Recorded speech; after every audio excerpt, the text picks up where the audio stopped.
Now it is time for your favorite part of the show, the Political Roundtable. Well, on Tuesday, President Donald Trump marked his first 100 days in office with a speech in Macomb County, Michigan.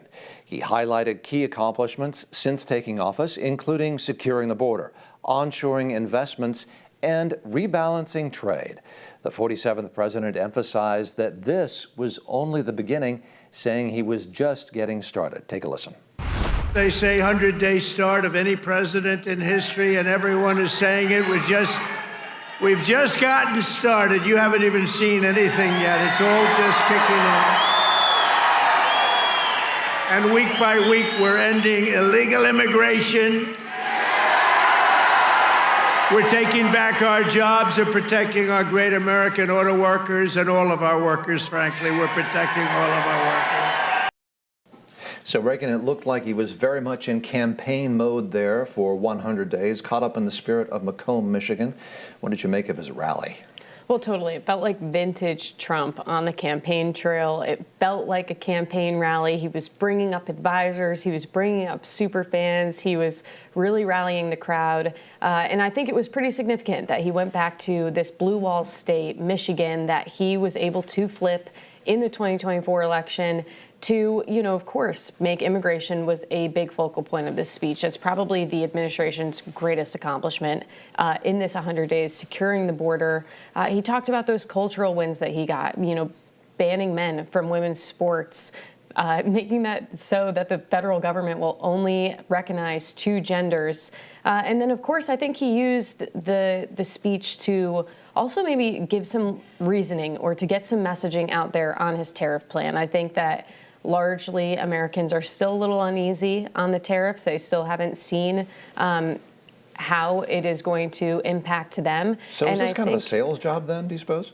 I think that part of the speech, the tariff part, was a good opportunity for the president to get his message out there to the American people on why he's enacting these tariffs. Speaking of tariffs, Paul, it was interesting. He also talked about some of the reshoring, onshoring that's going on, and I think we have a soundbite from him on that.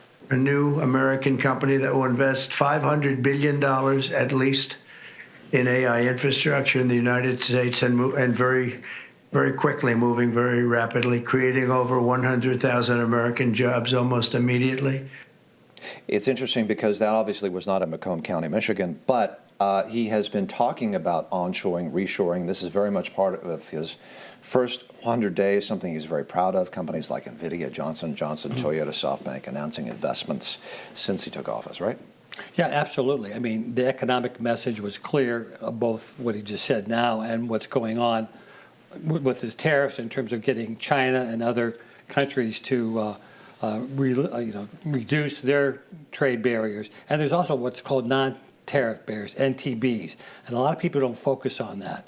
And that's also important to go after. But I think one thing that really resonated both at the rally and at the meeting yesterday with the cabinet was the immigration issue, where the illegal immigrants are down 99.99%. Yeah. I mean, that's one thing that something in like 100 3 days, it's unbelievable. And keep in mind, this is just basically the first quarter. 100 days is about, 3 months.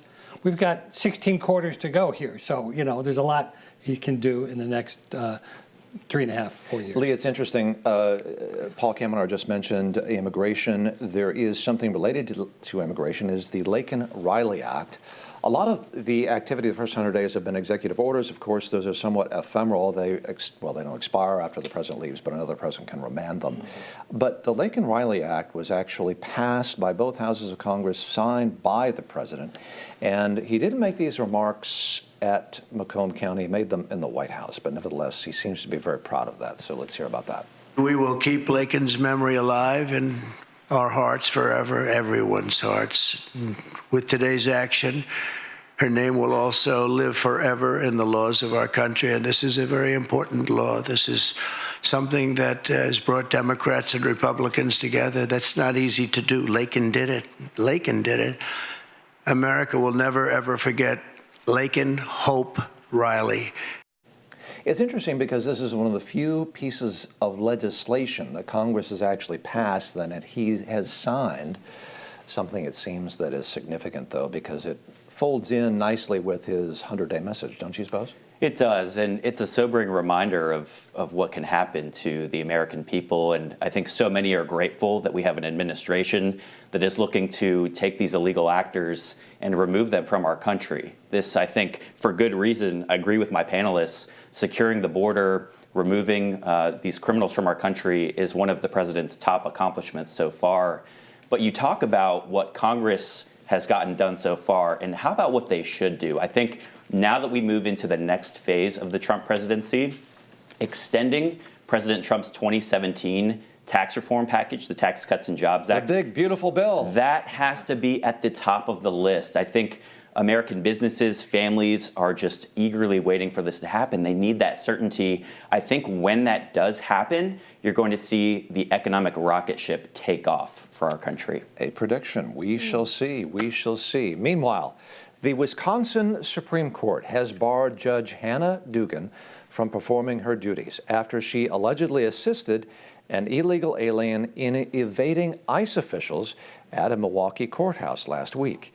In recent weeks, several judges have acted outside what the Trump administration considers their proper judicial authority in attempts to block the president's agenda. President Trump has said that he hopes the United States Supreme Court will rule in his favor so that his executive powers can be upheld. Take a listen. No, it's terrible. What happened there is terrible. That could happen with a judge is so ashamed. And we have to, look, we have to bring our country back from all these criminals that Biden allowed to come in. These are world-class criminals and people that are insane, people from jails, murderers, drug addicts, drug dealers. And, you know, we have a country. We have to be proud of our country. Paul Kamenar, is this just another example of rogue judges in action? This is a perfect example of it. I mean, it's unbelievable that here you have a judge who is having a trial for an illegal alien who is charged with domestic violence. And when she hears that the ICE agents are out in the hallway, she goes out and berates them. Let me see your warrant. They handed her the administrative warrant. She goes, oh, you need a judicial warrant. Go see the chief judge. So while they're seeing the chief judge, she goes back in her courtroom, gets the illegal alien's attorney, hey, come with me. She puts him out through the back door, and finally they leave the building, and ICE agents have to chase this guy down the block and arrest him. She was charged, and here's the 12-page complaint by the federal government against her for obstructing justice, which is clear, and also for harboring an illegal alien. She should be prosecuted to the fullest. This is not the first time, John. This happened again prior, 2019, with another state judge in Newton, Massachusetts. She was indicted by the first Trump administration, except the case took time to prosecute, and Biden came in office, and he says, I'm dropping the charges against this judge. So this judge is not going to get away with it this time. It's interesting, Lee, because there are actually multiple witnesses saying that the judge was visibly upset, which may go to her motivation. It seems like this is kind of unusual. You have witnesses to rogue judge activities. What do you make of that? Well, it was such a jarring scene to watch this judge be arrested. But what's more jarring and disturbing is that if these allegations are true, you have a judge who is completely undermining the rule of law and the Constitution. And so to think that a judge essentially did a block and tackle maneuver for an illegal immigrant to escape. Law enforcement had to chase this guy down on foot to apprehend him. This is extremely disturbing. And so if these allegations are true, I think we need to take an even closer look at what some of these far-left activists are capable of when they get into these positions of power. And grateful, again, that we seem to have an administration, or we do have one, that is worried about restoring that rule of law, because when we lose that, all bets are off, and the American people lose confidence in the system. It's interesting, Reagan, because what Lee is saying is this is extremely disturbing, but do Democrats get that message? What do they do? I mean, are they going to be defending this judge in this situation? It seems like they already have, right? Yeah. Democrats are in a really vulnerable position right now. I mean, you have this, suspicion that they might oust the DNC chair. They got a lot of backlash for taking that trip to El Salvador to meet with an alleged MS-13 member. The Maryland man, the Maryland Father of the Year. And then you hear Hakeem Jeffries is now telling Democrats behind the scenes, please don't take any more trips to El Salvador. We're a mess. And so I think that Democrats have no idea where to go. They're embracing the farthest left candidates their party has, AOC and Bernie Sanders. They're travel on private jets. Making all these stunts that are really getting no attention. And so will they back this? I don't know. It seems quite possible that they might, doesn't it? We shall see, and it'll be interesting to watch. When we come back, Democrats hold a protest on the Capitol steps. Find out more when we return. Do not touch that dial. Well, House Minority Leader Hakeem Jeffries and Senator Cory Booker took to the Capitol steps to contemplate their futures. It's the latest in a series of protests by Democrats against President Trump. Jeffries called Trump the Constitution framers' worst nightmare, saying he acts like a king. Take a listen. And he said his greatest fear for the future of this country that was being built was that one day a demagogue might get elected and over a 4-year period of time try to turn into a tyrant. It was the framers' worst fear and nightmare. And now we're confronting someone who's acting like a king as opposed to trying to govern like the president. So, Lee, it looked like a little bit of a sit-in there on the Capitol steps. Where is Bob Dylan when you need him? I don't know, but I think Cory Booker, I think he's just riding high after winning the Iron Bladder Award for his marathon floor speech. So he's got this, air of confidence to him. He thinks he's going to do another stunt. But whenever I see Democrats doing something like this, you have to think that there's a lot of projecting going on.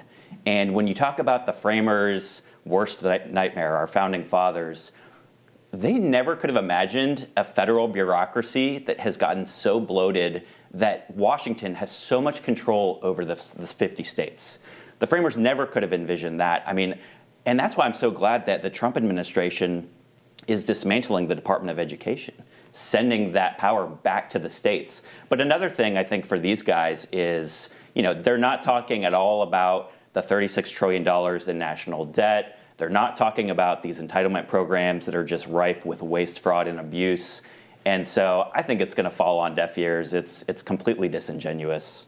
Paul, it's interesting. Does this not perhaps shine a light on the fact that the Democrats seem to lack a vision, lack a message, lack a messenger, sitting on the steps of the Capitol? I'm not even sure a lot of people noticed, which is another facet of what's going on here. It just seems like they are literally kind of blowing in the wind, as Bob Dylan would say. It looks like they were panhandling too over there, sitting on the steps. But at least they didn't sit on the House floor. Remember a few years ago, Nancy Pelosi had a sit-in on the House floor, which disrupted proceedings, which is illegal. And I think they got their message there. Well, we better go out on the public steps. But you're right. Their message is falling flat. It's not resonating. They're floundering around. Their message is blowing in the wind. They don't know where it is. And so I think we're going to see somebody try to come up, we don't know who, whether it's Newsom or somebody to try to take leadership here, but they're going nowhere fast. Reagan, was this a good idea for these congressional leaders to do a sit-in on the Capitol steps, do you think? Well, let's just talk about this. I'm a journalist, I'm a reporter. My job is to know essentially every single movement of all these politicians in Washington, D.C., especially those that are in resistance to President Trump. I had no idea. I had no clue that he was doing that. And, that's my job, to know when these things are happening. On Sunday, I took a walk by the Capitol, and I wondered what is going on these steps. What are they? Who is this? What's going on? I had no idea until I got on the radio the next morning and I was doing a hit, and the host told me, oh, these guys were over on the Capitol steps So doing you're a this reporter, sit-in. you missed this huge scoop? I don't think I missed anything. I think those two anecdotes That's speak the to what point. these You things are didn't- doing for the Democrats. You didn't miss anything. That's the point. If this is their message and it didn't get out, and it doesn't seem to be getting traction. That's what I think is interesting about this demonstration. Nobody's talking about it. It doesn't seem to get traction, and they don't seem to, it seems to underscore the fact that they seem to be messageless and rudderless. Don't you think? Totally.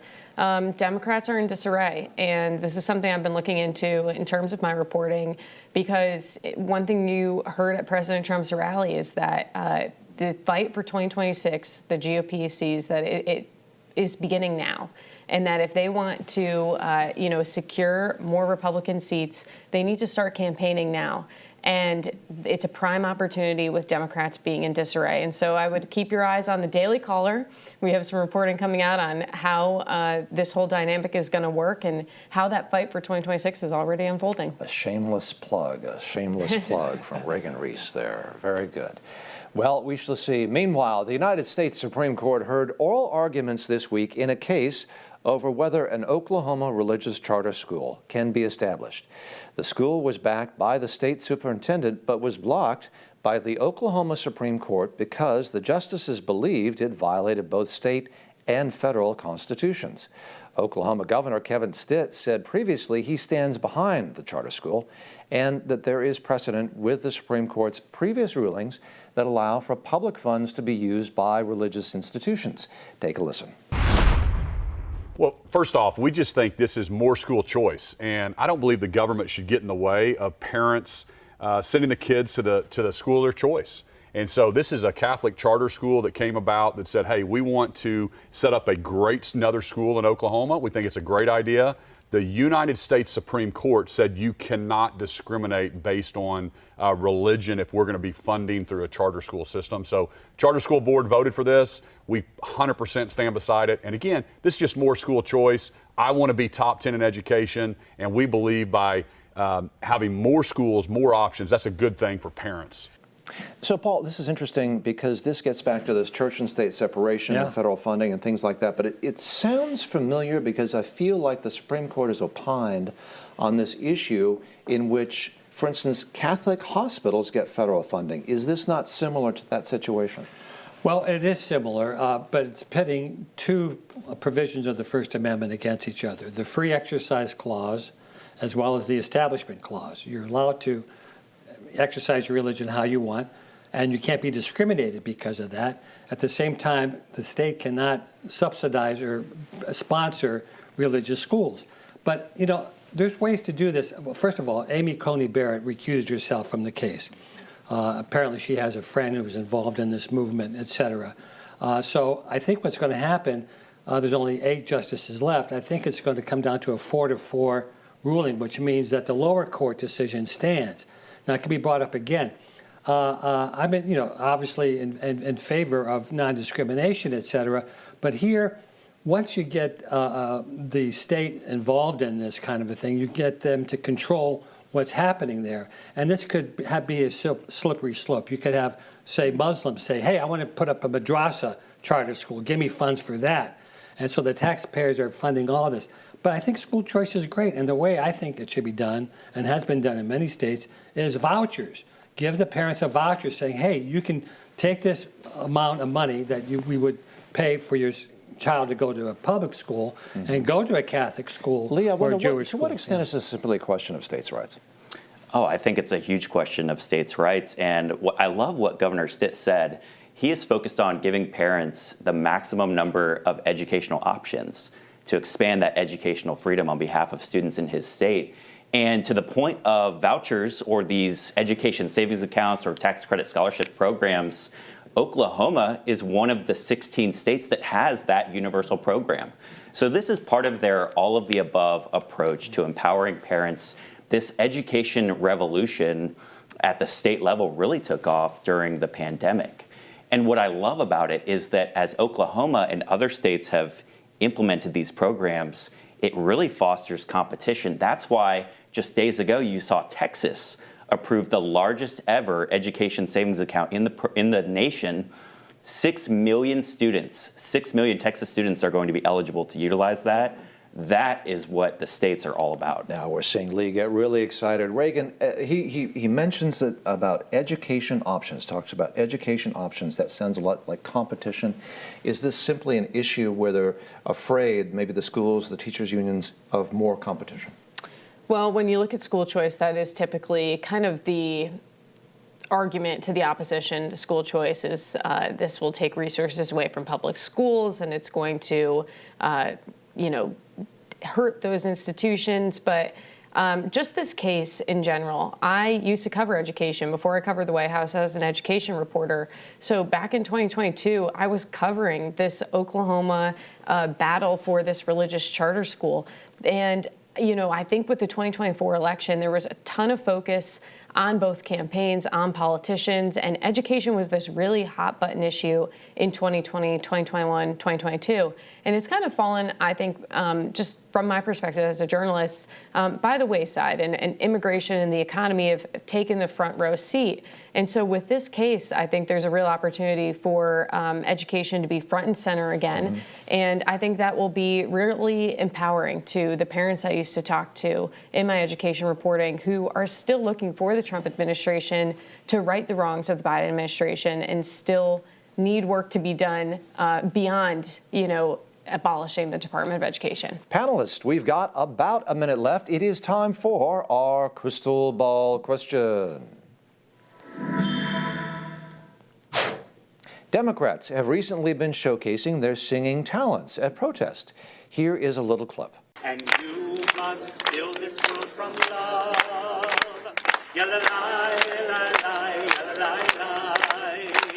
And if we build this world from love.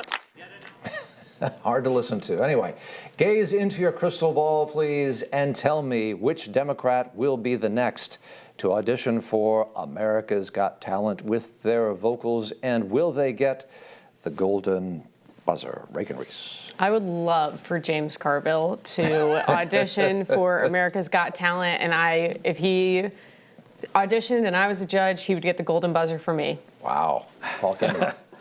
Well, I think AOC and the squad, they could become a quartet, but no one's buying their tunes, so they won't get the golden buzzer. They're going to get the gong.